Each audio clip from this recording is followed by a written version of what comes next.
Good evening, my friends. So, you want to learn to speak and understand English.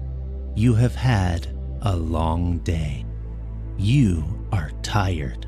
Lay down in your bed, close your heavy eyes, and let's listen to a story while we slowly fall into the arms of the English language. The Boarding House by James Joyce. Mrs. Mooney was a butcher's daughter.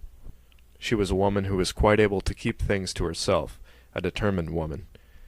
She had married her father's foreman and had opened a butcher's shop near Spring Gardens. But as soon as his father-in-law was dead, Mr. Mooney began to go to the devil. He drank, plundered the till, ran headlong into debt.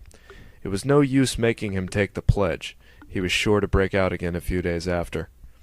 By fighting his wife in the presence of customers and by buying bad meat, he ruined his business.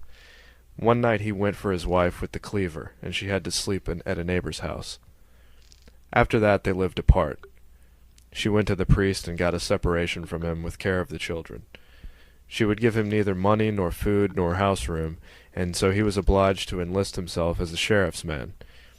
He was a shabby, stooped little drunkard with a white face and a white mustache, white eyebrows penciled above his eyes, which were veined and raw, and all day long he sat in the bailiff's room, waiting to be put on a job. Mrs. Mooney, who had taken what remained of her money out of the butcher business and set up a boarding house in Hardwicke Street, was a big, imposing woman. Her house had a floating population made up from tourists from Liverpool and the Isle of Man, and occasionally artistes from the music halls. Its resident population was made up of clerks from the city. She governed the house cunningly and firmly, knew when to give credit, when to be stern, and when to let things pass. All the resident young men spoke of her as the Madam. Mrs. Mooney's young men paid 15 shillings a week for board and lodgings, beer or stout at dinner excluded. They shared in common tastes and occupations, and for this reason they were very chummy with one another. They discussed with one another the chances of favorites and outsiders.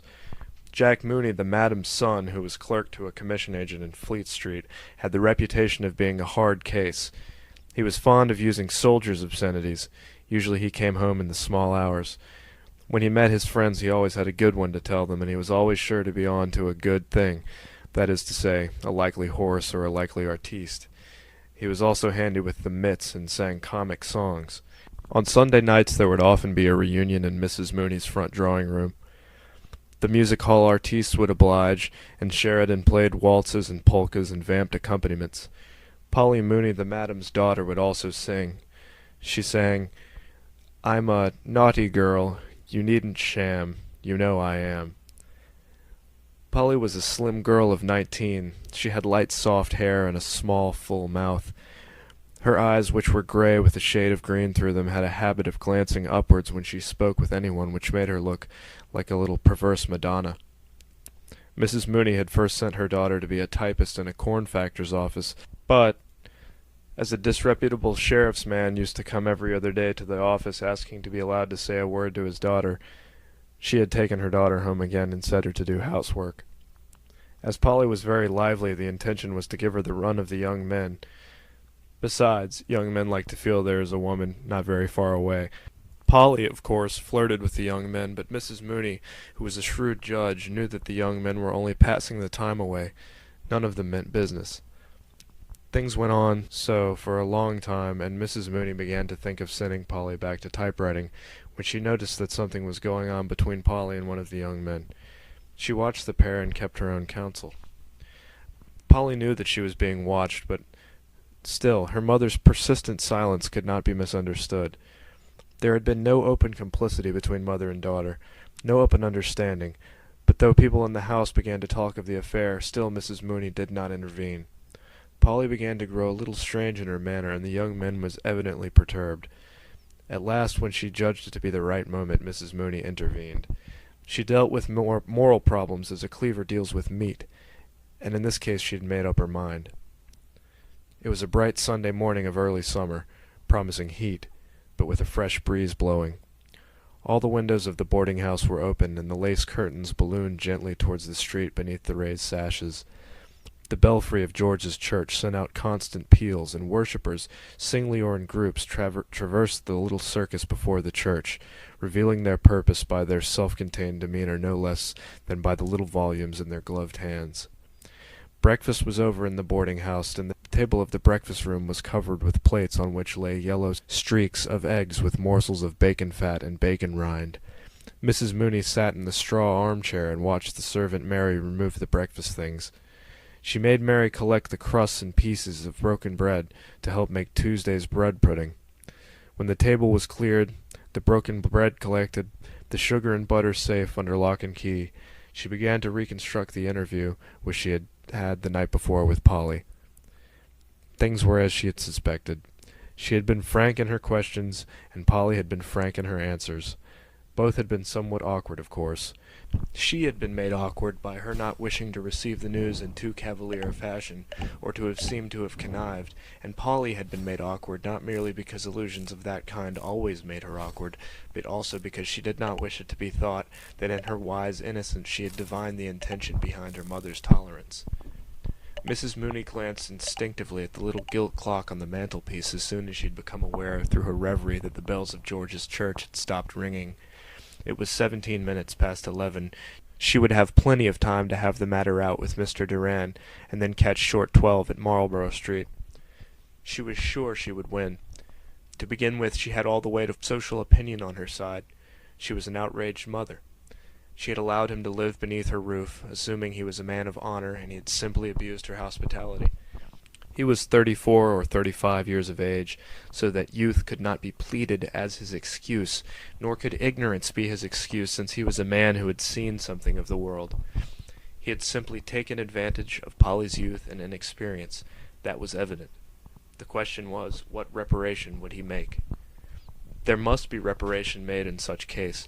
It is all very well for the man. He can go his ways as if nothing has happened, having had his moment of pleasure, but the girl has to bear the brunt. Some mothers would be content to patch up such an affair for a sum of money. She had known cases of it.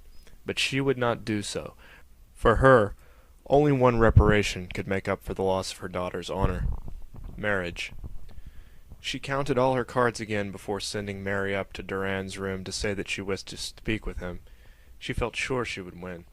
He was a serious young man, not rakish or loud-voiced like the others. If it had been Mr. Sheridan or Mr. Meade or Bantam Lyons, her task would have been much harder. She did not think he would face publicity. All the lodgers in the house knew something of the affair. Details had been invented by some. Besides, he had been employed for 13 years in a great Catholic wine merchant's office, and publicity would mean for him perhaps the loss of his job. Whereas if he agreed, all might be well. She knew he had a good screw for one thing, and she suspected he had a bit of stuff put by. Nearly the half-hour, she stood up and surveyed herself in the pier-glass. The decisive expression of her great florid face satisfied her, and she thought of some mothers she knew who could not get their daughters off their hands. Mr. Durand was very anxious indeed this Sunday morning. He had made 2 attempts to shave, but his hand had been so unsteady that he had been obliged to desist. 3 days' reddish beard fringed his jaws, and every 2 or 3 minutes a mist gathered on his glasses, so that he had to take them off and polish them with his pocket-handkerchief. The recollection of his confession of the night before was a cause of acute pain to him.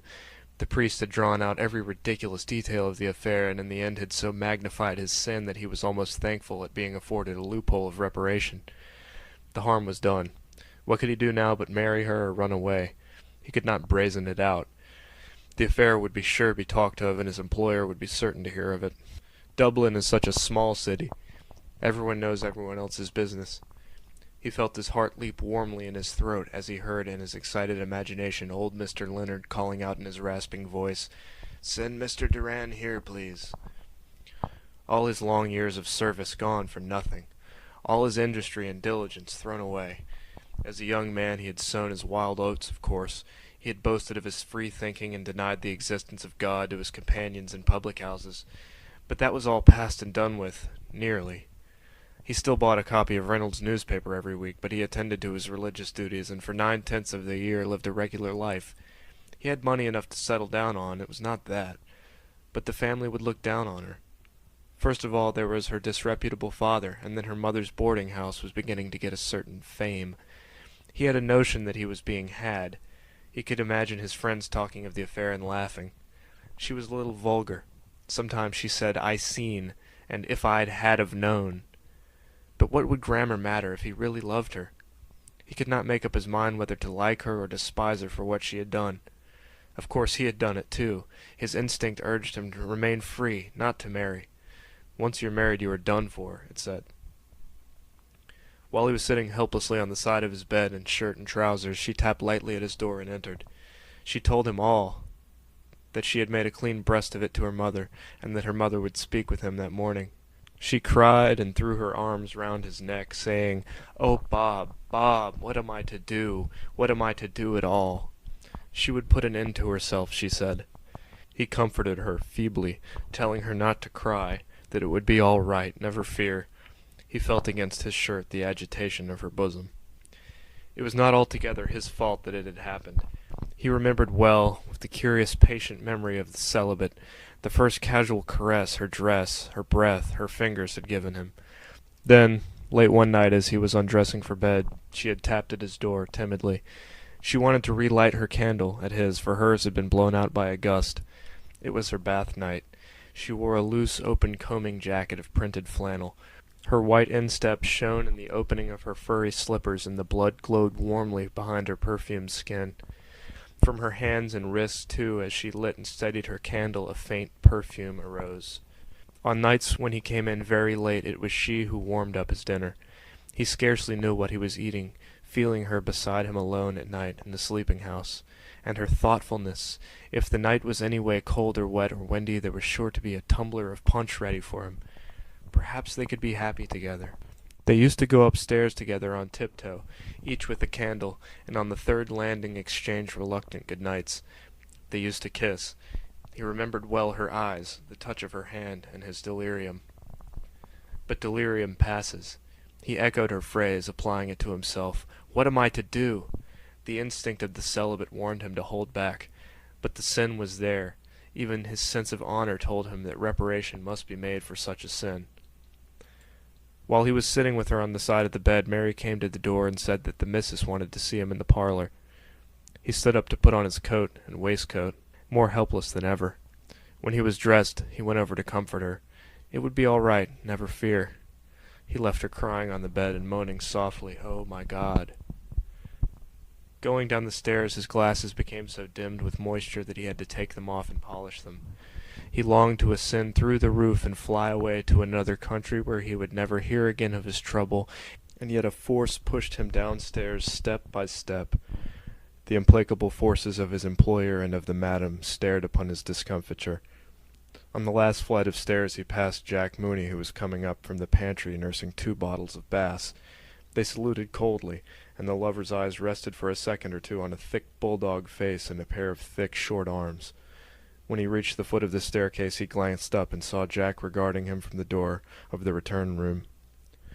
Suddenly he remembered the night when one of the music-hall artistes, a little blonde Londoner, had made a rather free allusion to Polly. The reunion had almost been broken up on account of Jack's violence. Everyone tried to quiet him. The music-hall artiste, a little paler than usual, kept smiling and saying there was no harm meant, but Jack kept shouting at him that if any fellow tried that sort of a game on with his sister he'd bloody well put his teeth down his throat, so he would. Polly sat for a little time on the bed, crying. Then she dried her eyes and went over to the looking-glass. She dipped the end of the towel in the water jug and refreshed her eyes with the cool water. She looked at herself in profile and readjusted a hairpin above her ear. Then she went back to the bed again and sat at the foot. She regarded the pillows for a long time, and the sight of them awakened in her mind secret, amiable memories. She rested the nape of her neck against the cool iron bed-rail and fell into a reverie. There was no longer any perturbation visible on her face. She waited on patiently, almost cheerfully, without alarm, her memories gradually giving place to hopes and visions of the future. Her hopes and visions were so intricate that she no longer saw the white pillows on which her gaze was fixed, or remembered that she was waiting for anything. At last she heard her mother calling. She started to her feet and ran to the banisters. "Polly! Polly!" "Yes, mamma?" "Come down, dear. Mr. Duran wants to speak to you." Then she remembered what she had been waiting for. End of The Boarding House by James Joyce.